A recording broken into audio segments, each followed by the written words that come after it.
Hello everyone.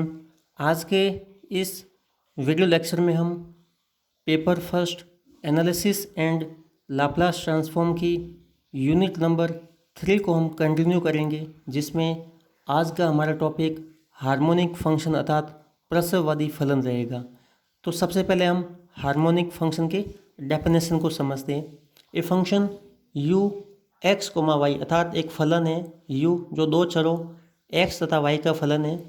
इस फलन को किसी डोमेन D अर्थात किसी प्रांत या क्षेत्र D में हार्मोनिक फंक्शन अर्थात प्रसववादी फलन कहेंगे यदि first and second order partial derivative of u are continuous अर्थात इस फलन u के प्रथम और द्वितीय कोटि के आंशिक अवकलज क्या होने चाहिए, संतत होने चाहिए, तथा u सेटिस्फाइड लाप्लास इक्वेशन तथा सेकंड जो कंडीशन है कि जो फंक्शन u है वो लाप्लास समीकरण है, उसको भी क्या करना चाहिए, सेटिस्फाई करना चाहिए। कहाँ पर, इस जो भी डोमेन गिवन है प्रांत या क्षेत्र, इसके हर एक बिंदु पर। ठीक है, तो कोई भी फंक्शन है जो इन दो कंडीशन को, फर्स्ट कंडीशन है कि जो भी डोमेन गिवन है इस डोमेन के हर एक बिंदु पर फर्स्ट और सेकेंड ऑर्डर पार्शियल डेरिवेटिव अर्थात प्रथम और द्वितीय कोटि के आंशिक अवकलज संतत होने चाहिए।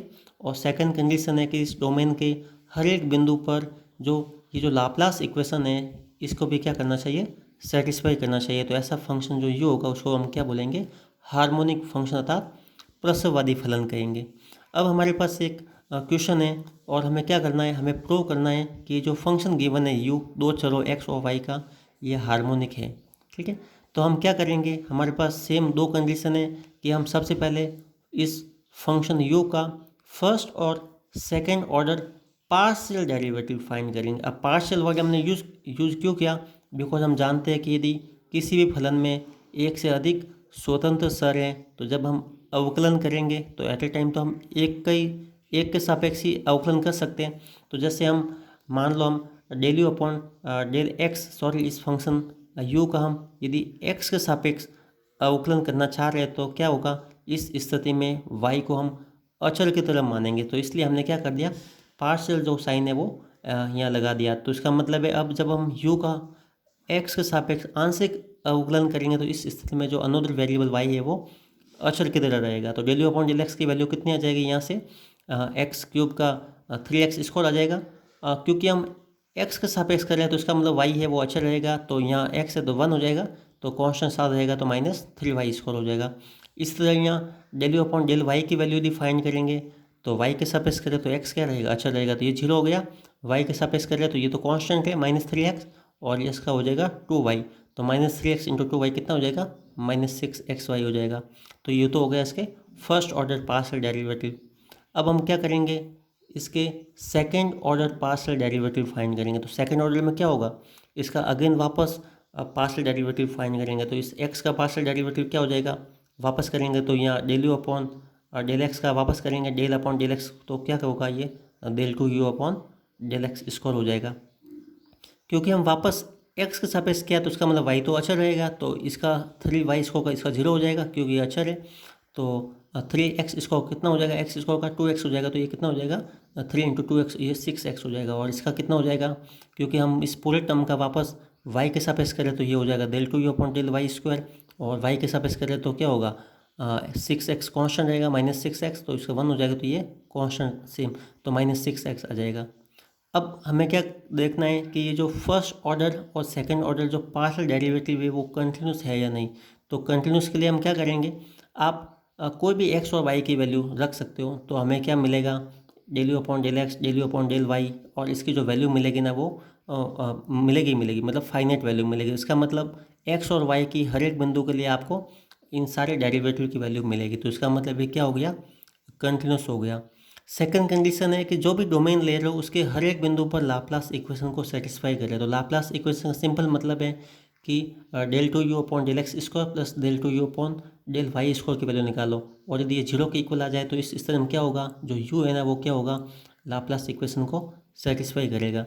तो हमने del two u upon del x square की वैल्यू निकाल रखी है ऑलरेडी, और हमें क्या करना है, दोनों को जोड़ना है। तो यहाँ से कितनी वैल्यू आ जाएगी, 0।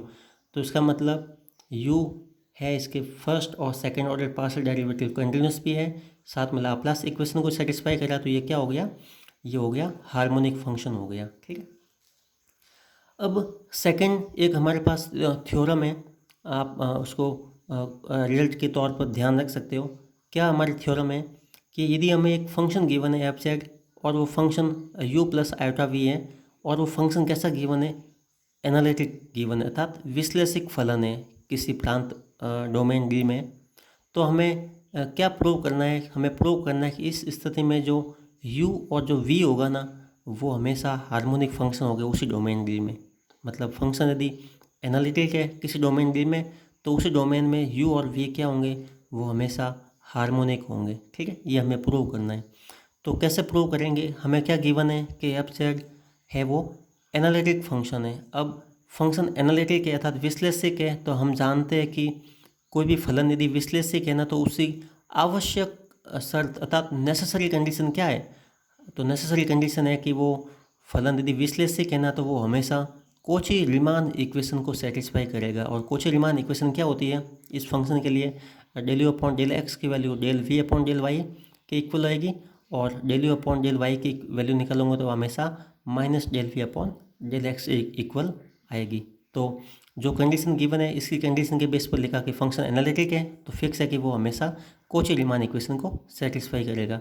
तो हमारे पास एक रिजल्ट ये आ गया। अब हमें प्रूव क्या करना है, हमें एक्चुअली प्रूव करना है कि जो u और v होंगे ना वो हार्मोनिक होंगे, और हार्मोनिक होने के लिए क्या कंडीशन है कि ये जो फंक्शन है ना इसके पार्शियल डेरिवेटिव है फर्स्ट ऑर्डर के और सेकंड ऑर्डर के वो कंटिन्यूस होने चाहिए और लाप्लास इक्वेशन को सेटिस्फाई करना चाहिए। तो फर्स्ट ऑर्डर तो हमने देखो ये जितने भी पार्शियल डेरिवेटिव है ना वो फर्स्ट ऑर्डर के, तो ऑब्वियसली ये कोची रीमान इक्वेशन की हेल्प से हमने फाइंड किया, तो ऑब्वियसली ये एग्जिस्ट कर रहे हैं तभी तो देखो वैल्यू ये इक्वल आ रही है, सही ना। तो फर्स्ट ऑर्डर पार्शियल डेरिवेटिव सारे एग्जिस्ट कर रहे हैं, सही ना। तो हम अब क्या करेंगे, सेकंड ऑर्डर पार्शियल डेरिवेटिव निकालेंगे। तो जैसे हमारे पास एक तो ये इक्वेशन हो गई और सेकंड इक्वेशन ये इक्वेशन हो गई। अब यदि फर्स्ट इक्वेशन हमारी थी del u upon del x की जो वैल्यू है वो del v upon del y थी, तो हमें क्या निकालना है, del two u upon del x square की वैल्यू निकालनी है। इसका मतलब हमें इस जो इक्वेशन है इसका बोथ साइड है वो एक्स सापेक्ष पार्शियल डिफरेंशिएशन करना है। तो क्या हो जाएगा, यहाँ del two u upon del x square हो जाएगा और इधर भी डेल अपॉन डेल एक्स किया तो क्या हो जाएगा, ये del two v upon del x del y हो जाएगा। तो ये हमारी इक्वेशन फर्स्ट। सेकेंड हमारा कोची रीमान इक्वेशन का जो पार्ट था del u upon del y is equal to minus del v upon del x से इक्वल था। तो हमें यहाँ से del two u upon del y square चाहिए। तो इसका मतलब हमें ये जो इक्वेशन है इसमें बोथ साइड हम क्या करेंगे, वाई के सापेक्ष आंशिक अवकलन करेंगे। तो ये कितना हो जाएगा, डेल अपॉन डेल वाई का मतलब पार्शियल डेरिवेटिव निकालेंगे तो ये हो जाएगा del two u upon del y square.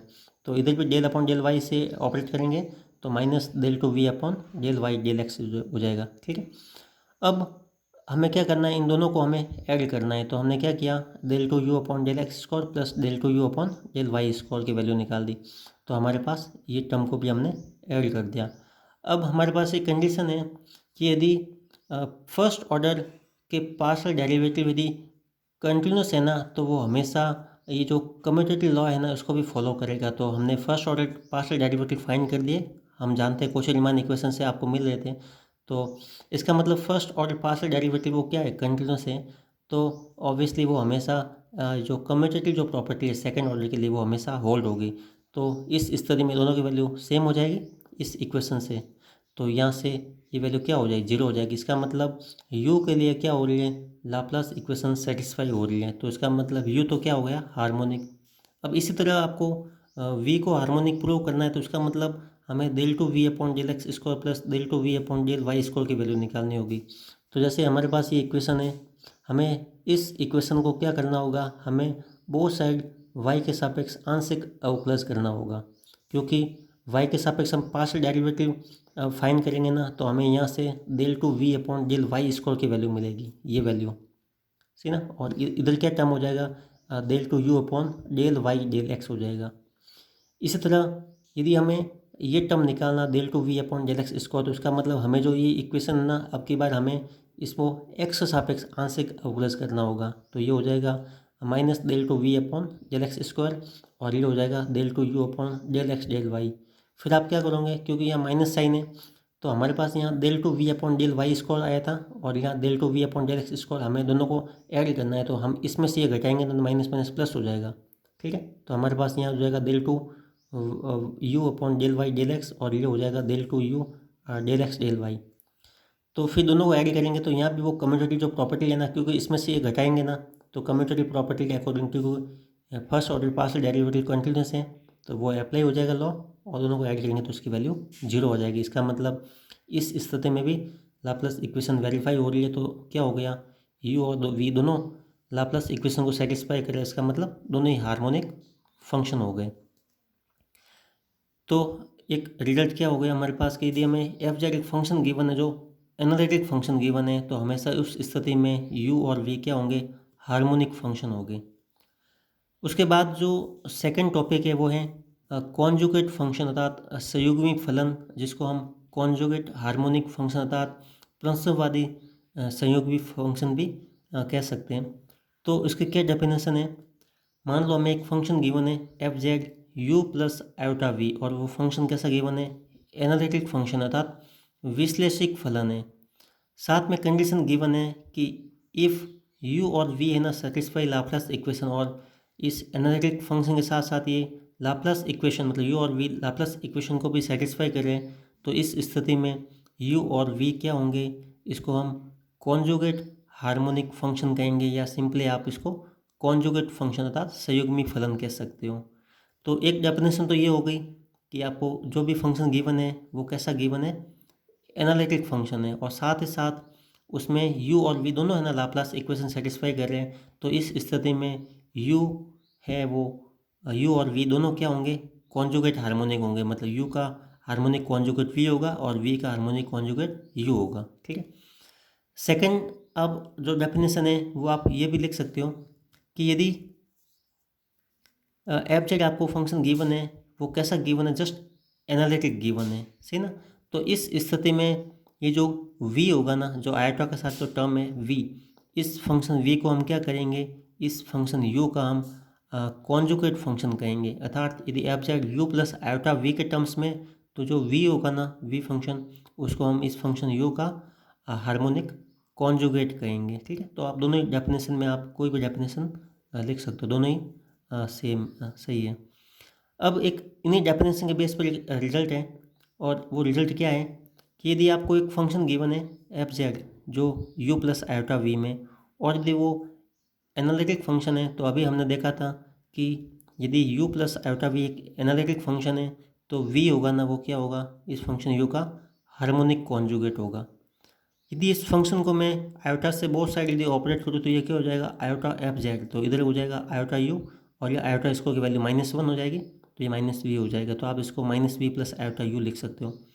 तो यदि एफ जेड एनालिटिक है तो v का हार्मोनिक कॉन्जुगेट क्या होगा, u होगा, और आयोटा एफ जेड है ना, क्योंकि यदि इस फंक्शन को मैं आयोटा से यदि मल्टीप्लाई करता हूँ ना तब भी ये फंक्शन क्या होगा, एनालिटिक रहेगा। तो इस स्थिति में हम क्या कहेंगे, क्योंकि आयोटा के साथ टर्म आपके पास कौन सा है, u है, तो u क्या होगा, इस -v का हार्मोनिक कॉन्जुगेट होगा। ठीक है, तो आप एक रिजल्ट लिख सकते हो कि यदि ये जो फंक्शन v है वो इस फंक्शन u का हार्मोनिक कॉन्जुगेट है तो इस स्थिति में u है उसका हार्मोनिक u है वो क्या हो जाएगा, -v का हार्मोनिक कॉन्जुगेट होगा। ठीक है, तो ये तो हो गई हार्मोनिक कॉन्जुगेट की डेफिनेशन। अब हार्मोनिक कॉन्जुगेट आपको क्या करना होगा, जैसे मान लो आपको एक फंक्शन एफ जेड है, वो आपको गिवन होगा कि एफ जेड आपको एक एनालिटिक फंक्शन है, सही ना, और आपको u जो फंक्शन है वो आपको गिवन होगा, मतलब कोई भी फंक्शन हो सकता है, u गिवन हो या v, इसमें से एक फंक्शन गिवन होगा।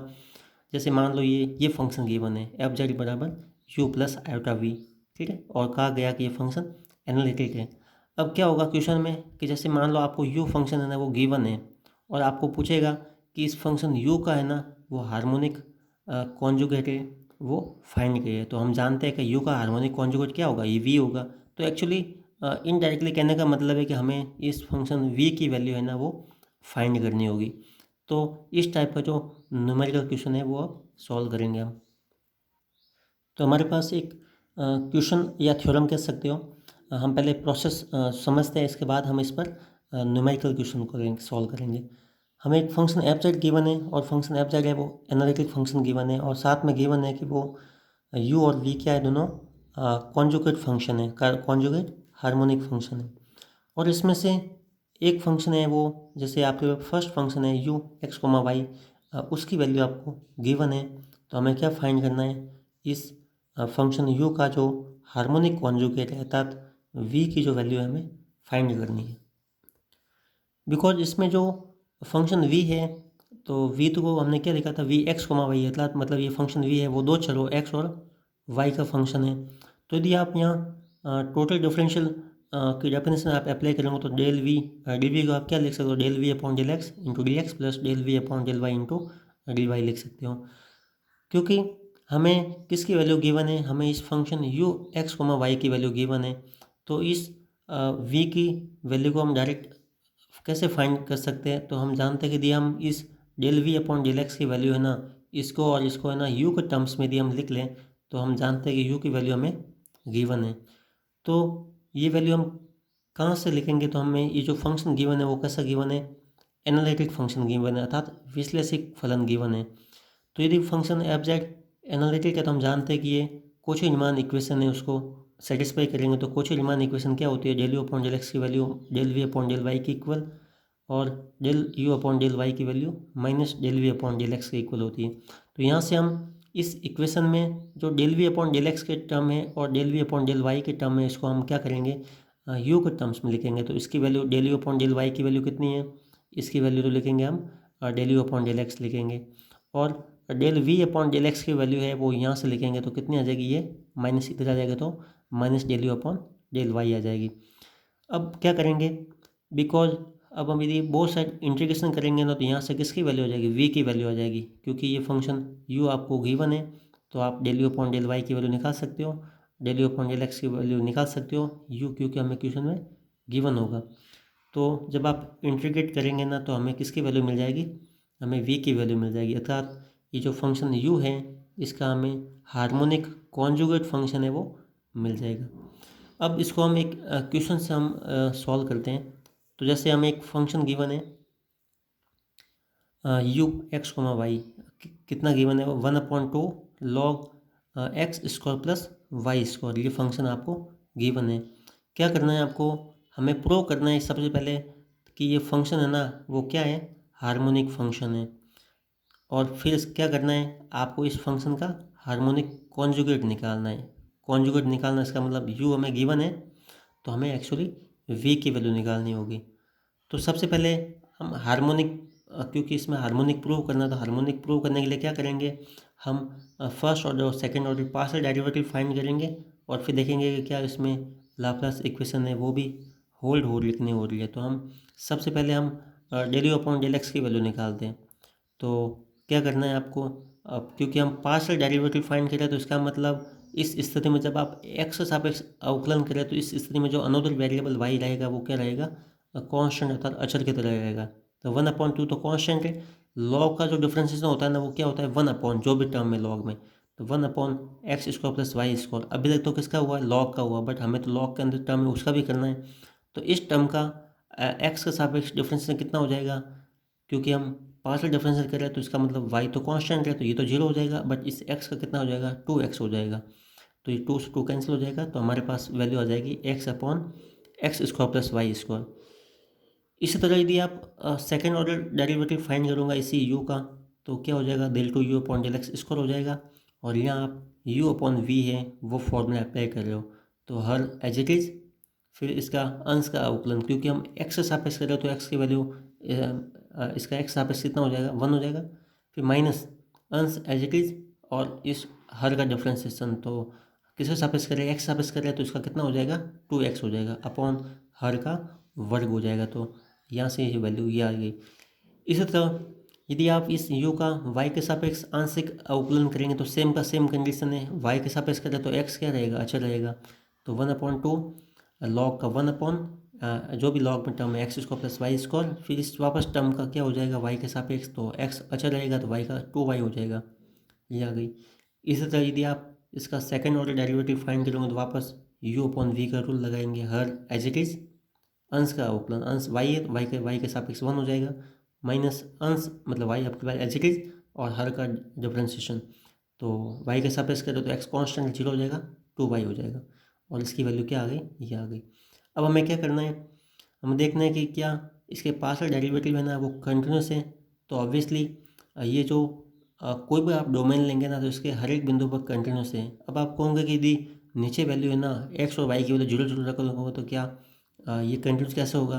तो हम जानते हैं कि जो 0,0 पॉइंट है वो डोमेन में नहीं है, क्योंकि आप 0,0 रखेंगे ना तो log 0 की वैल्यू इन्फिनिटी हो जाएगी। तो ये फंक्शन तो इस स्थिति में परिभाषित नहीं है ना।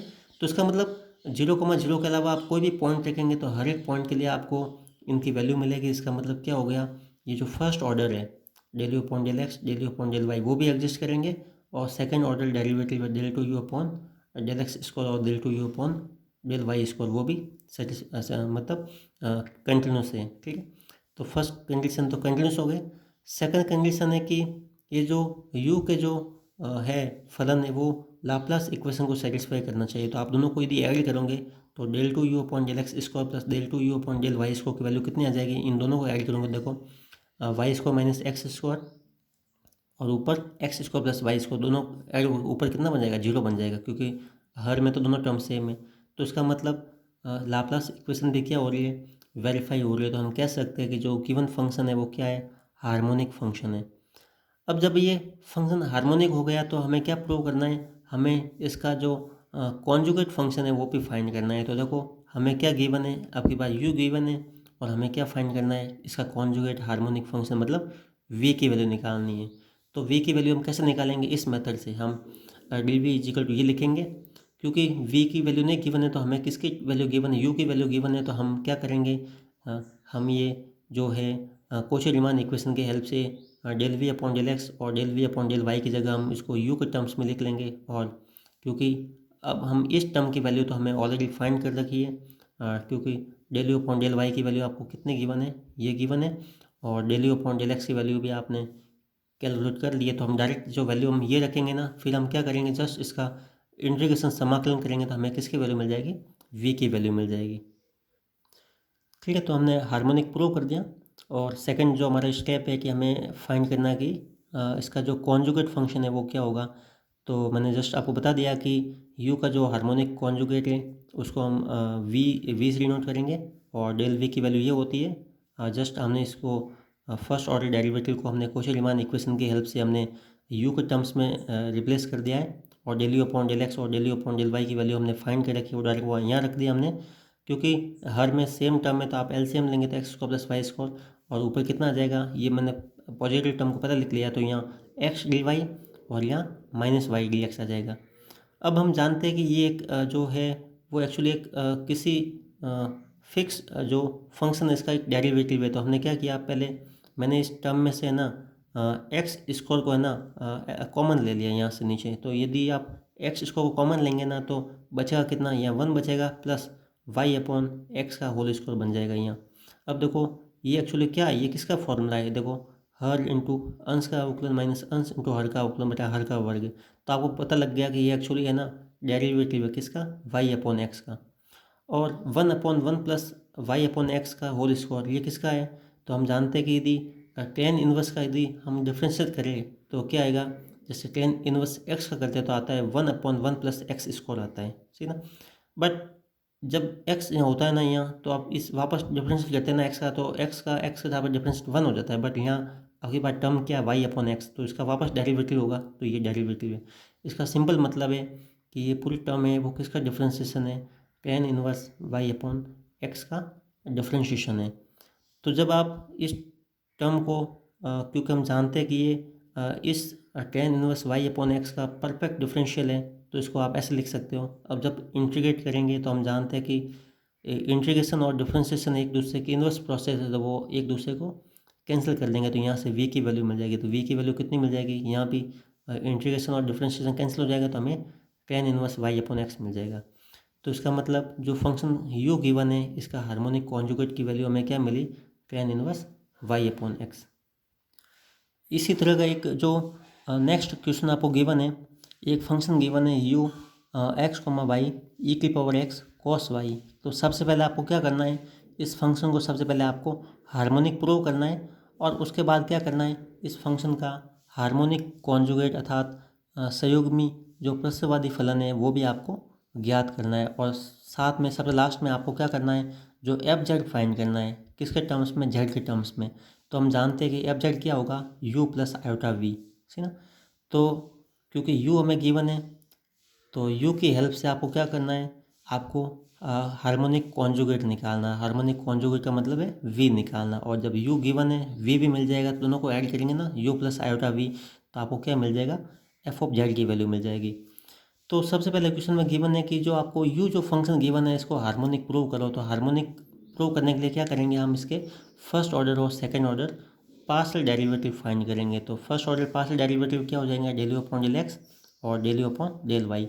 तो सबसे पहले आप एक्स के सापेक्ष आंशिक अवकलन करेंगे तो वाई कांस्टेंट रहेगा, तो ई की पावर एक्स का कितना हो जाएगा, ई की पावर एक्स रहेगा, वाई तो कांस्टेंट है, कॉस वाई कांस्टेंट हो जाएगा तो ये साथ में आ जाएगा। इसी तरह आप del u upon del y की वैल्यू निकालेंगे, इसका मतलब अब की बार आप वाई के सापेक्ष आंशिक अवकलन करें तो इसका मतलब एक्स अचर रहेगा, तो ये टर्म कांस्टेंट रहेगी, तो वाई का कितना हो जाएगा, माइनस साइन वाई हो जाएगा, ठीक है, तो ये आ गया। इसी तरह आप इसका वापस सेकेंड ऑर्डर डेरिवेटिव फाइंड करेंगे तो आप इस दोनों टर्म का क्या करेंगे, एक्स के सापेक्ष वापस करेंगे तो ये हो जाएगा del two u upon del x square. X वापस करें वापस तो ये कॉस वाई तो कांस्टेंट हो जाएगा, तो ई की पावर एक्स कॉस वाई आ जाएगा टर्म। इसी तरह आप del two u upon del y square निकालें, इसका मतलब इस इक्वेशन का वाई के सापेक्ष अवकलन करें, आंशिक अवकलन, तो ये हो जाएगा del two u upon del y square. Y के सापेक्ष करें तो ये जो टर्म है ना ये तो कांस्टेंट रहेगी, तो साइन वाई का कितना हो जाएगा, कॉस वाई हो जाएगा, ठीक है। अब देखो कि आप एक्स और वाई की है ना, आप कुछ भी वैल्यू रखो, कोई भी वैल्यू, तो हर एक एक्स और वाई की वैल्यू करस्पॉन्डिंग आपको है ना इसकी वैल्यू मिलेगी ही मिलेगी। मतलब ऐसा कोई पॉइंट नहीं है जिसके लिए क्या हो रही है, ये नॉट डिफाइन या एग्जिस्ट नहीं कर रही है, तो ऐसा कुछ है नहीं। मतलब हर एक पॉइंट के लिए आपको फर्स्ट ऑर्डर और सेकंड ऑर्डर पार्शियल डेरिवेटिव की वैल्यू मिलेगी मिलेगी। इसका मतलब क्या हो गया कि वो पार्शियल डेरिवेटिव है फर्स्ट ऑर्डर और सेकंड ऑर्डर वो कंटिन्यूस है, ठीक है। फर्स्ट कंडीशन वेरीफाई हो गई। फिर सेकंड क्या करना है, हमें देखना है कि ये जो यू है वो लाप्लास इक्वेशन को सेटिस्फाई कर रखने के लिए, तो हमारे पास लाप्लास इक्वेशन क्या होती है, del two u upon del x square plus del two u upon del y square, इसकी वैल्यू जीरो के इक्वल आनी चाहिए। तो हमने दोनों टर्म को ऐड किया तो ये टर्म सेम है, तो ये प्लस का ये माइनस का तो क्या हो जाएगा, कैंसिल हो जाएगा, तो हमारे पास वैल्यू मिल जाएगी। तो सेकंड इक्वेशन है वो भी सेटिस्फाई हो गई। इसका मतलब क्या गिवन है कि जो यू गिवन है वो फंक्शन है हार्मोनिक। अब यदि यू हार्मोनिक है तो हमें क्या करना है, इसका हार्मोनिक जो कॉन्जुगेट है ना, मतलब यू गिवन है तो ऑब्वियसली हमें वी की वैल्यू फाइंड करनी है। तो वी की वैल्यू कैसे फाइंड करेंगे, तो हम जानते हैं कि जो डेल वी होता है ना वो क्या लिख सकते हैं इसको आप, del v upon del x into d x plus del v upon del y into d y. अब हम वी की, क्योंकि हमें तो वी की वैल्यू निकालनी है तो हमें इसकी वैल्यू नहीं पता, तो हम क्या करेंगे, कोची रीमान इक्वेशन की हेल्प से del v upon del x और del v upon del y की वैल्यू को यू के टर्म्स में लिख लेंगे। तो del v upon del y की वैल्यू कितनी मिलेगी, del u upon del x, तो del v upon del y की वैल्यू मैंने del v upon del u upon del x रख दी, और del v upon del x की वैल्यू है वो क्या होगी, minus del v upon del u upon del y हो जाएगी यहाँ से। अब हमें यू गिवन है तो del u upon del y की देखो वैल्यू ऑलरेडी हमने फाइंड कर रखी है ये वैल्यू, तो हमने ये वैल्यू यहाँ पुट कर दी। ऑब्वियसली ये मैंने पहले यहाँ लिख लिया ये, सॉरी ये माइनस है और ये माइनस तो प्लस हो जाएगा, तो ठीक है। तो del u upon del y की वैल्यू हमने यहाँ से यहाँ पुट कर दी। उसके बाद del u upon del x की वैल्यू है, तो del u upon del x की वैल्यू ये रही, तो ये वैल्यू हमने यहाँ पुट कर दी। और हम देख सकते हैं कि ये जो टर्म है ये एक्चुअली इसका परफेक्ट डिफ्रेंशिएशन है, क्योंकि आप इस क्वांटिटी का वापस डिफ्रेंशिएट करेंगे ना तो यू इंटू वी से देखो हमने क्या किया, सबसे पहले हमने एक्स के सापेक्ष किया तो क्या होगा, ई की पावर एक्स डी एक्स, तो वाई कॉन्स्टेंट रहेगा, प्लस अब जब इस टर्म को एक्स ई की पावर एक्स को कांस्टेंट रखेंगे तो ई की power x as it is, तो इसका टर्म का डिफरेंस कितना हो जाएगा, साइन का हो जाएगा कॉस वाई डी वाई हो जाएगा। तो इसका मतलब है कि ये जो टर्म है ना वो इस टर्म का परफेक्ट डिफ्रेंशिएशन है ना, क्योंकि इसका डेरिवेटिव फाइंड करूँगा तो आपको वापस यही मिलेगा। तो अब बहुत सारे आप इंटीग्रेशन करेंगे तो हमें यहाँ से क्या हो जाएगा, ये जो इंटीग्रेशन और डिफरेंशिएशन एक दूसरे के इनवर्स प्रोसेस है, तो यहाँ से हमें वी की वैल्यू मिल जाएगी, और इंटीग्रेशन करेंगे तो डी और वो इंटीग्रेशन हट जाएगा तो हमें ये यहाँ से मिल जाएगी वैल्यू ये। तो हमें जो वी की वैल्यू है वो यहाँ से हमें डायरेक्ट मिल गई। तो ये क्या हो गया, वी एक्चुअली जो फंक्शन यू था ना उसका हार्मोनिक कॉन्जुगेट मिल गया हमें। अब हमें थर्ड स्टेप में क्या फाइंड करना था, हमें एफ जेड फाइंड करना था जेड के टर्म्स में। तो हम जानते हैं कि एफ जेड तो क्या होता है, यू प्लस आयोटा वी होता है। यू की वैल्यू भी बताएं, वी की वैल्यू भी हमने ऑलरेडी फाइंड कर रखी है। तो यहाँ से मैंने यू और वी की वैल्यू पुट कर दी यहाँ से। अब देखो यहाँ ई की पावर एक्स तो कॉमन आ रहा है, इस टर्म में भी है इस टर्म में भी है, तो ई की पावर एक्स कॉमन आएगा तो यहाँ क्या बचा, कॉस वाई बचा प्लस आयोटा साइन वाई बचा। और ये जो कॉन्स्टेंट टर्म है ना इसको मैंने अलग लिख लिया यहाँ। अब ई की पावर एक्स यहाँ से cos theta plus iota sine theta, इसकी वैल्यू क्या होती है ई की पावर आयोटा थीटा। यहाँ मैंने यूलर्स फॉर्मूला है वो अप्लाई कर दिया, तो यहाँ थीटा की जगह वाई है तो ये क्या हो जाएगा ई की पावर आयोटा वाई हो जाएगा। अब आधार समान है तो घाते ऐड हो जाएगी, तो एक्स प्लस आयोटा वाई, और एक्स प्लस आयोटा वाई होता है क्या, जेड होता है, तो ये क्या हो जाएगा ई की पावर जेड प्लस आयोटा सी। तो लास्ट में हमने क्या कर दिया, ये एफ जेड है इसको भी हमने जेड के टर्म्स में फाइंड कर दिया। ठीक है, तो अभी जो हमारा जो टॉपिक था वो हार्मोनिक फंक्शन हमने प्रूव कर दिया। हमें एक फंक्शन जो यू गिवन है ना, तो हमने क्या किया, उस यू का हार्मोनिक कॉन्जुगेट फाइंड करना वो सीखा। नेक्स्ट जो हमारा लेक्चर होगा इसमें हम क्या करेंगे, उसमें जैसे आपको कोई भी एक फंक्शन गिवन हो सकता है, जैसे मान लो हमें यू फंक्शन गिवन है, तो हम क्या करेंगे उस स्थिति में वी को फाइंड किए बिना, जैसे हमने यहाँ क्या करा है वी को फाइंड करे फिर दोनों को ऐड कर रहे हैं, तो अगले लेक्चर में हम क्या करेंगे, इस यदि हमें एक फंक्शन गिवन होगा, मान लो हमें यू गिवन है, तो हम बिना वी को फाइंड किया क्या कर सकते हैं, डायरेक्ट हम एफ जेड को फाइंड करने की जो विधि है वो हम सीखेंगे। ठीक है, तो नेक्स्ट